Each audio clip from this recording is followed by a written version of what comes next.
World press freedom day, বিশ্ব সংবাদ মাধ্যম স্বাধীনতা দিবস, এ উপলক্ষে এবারও শিলচর প্রেস ক্লাবে অনুষ্ঠানের আয়োজন করা হয়। ইউনেস্কো নির্ধারিত আলোচনার বিষয় ছিল গ্রহের জন্য সংবাদ মাধ্যম, সাংবাদিকতা যেখানে পরিবেশগত সংকটের মুখোমুখি, a press for the planet, journalism in the face of the environmental crisis, এ বিষয়ে বিস্তৃত আলোচনা হয়েছে।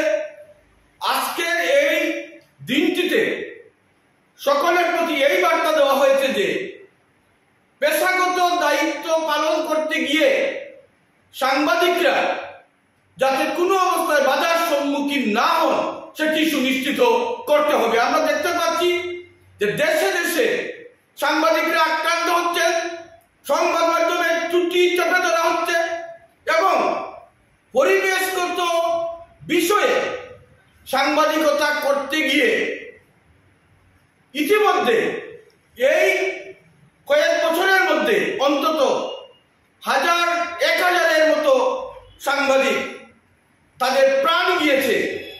বালিকা দান, পাথর কাদান এবং যে অরণ্যরাজি রয়েছে, যেটি পরিবেশের জন্য একটা বিশেষ হুমকি, যেটিকে যেভাবে নির্বিচারে ধ্বংস করা হচ্ছে দেখা যাচ্ছে যে সাংবাদিকরা সেই সব খবর যখন করতে যান, তদন্তমূলক প্রতিবেদন যখন তৈরি করেন, তখন তাদের জীবনকে শেষ করে দেওয়া হয়। আজ বিশ্বজুড়ে এমনকি আমাদের এই অঞ্চলে দেশে যেভাবে পরিবেশগত সংকট বাড়ছে, সাংবাদিকরা কিন্তু সেখানে দাঁড়িয়ে অত্যন্ত গুরুত্বপূর্ণ ভূমিকা পালন করে চলেছেন, জনগণকে প্রকৃত তথ্য তুলে দিচ্ছেন। এতে করে যারা অরণ্যরাজি ধ্বংস করে যারা সম্পদের পাহাড় করে তুলছেন তাদের হাতে এবং তাদের যারা পৃষ্ঠপোষক তাদের হাতে আক্রান্ত হতে হচ্ছে সাংবাদিকদের।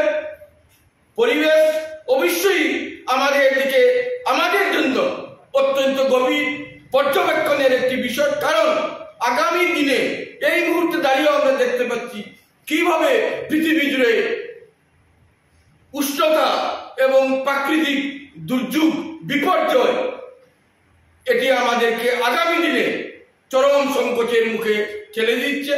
পৃথিবীর অস্তিত্ব থাকবে কিনা সেই প্রশ্ন উঠে আসছে। এই অবস্থায় পরিবেশগত সাংবাদিকতার বিষয়টিকে সর্বাবস্থায় যাতে অগ্রাধিকার দেওয়া হয়, আজকের আলোচনা থেকে এই আহ্বান জানানো হয়েছে সংশ্লিষ্ট সকল মহলের প্রতি।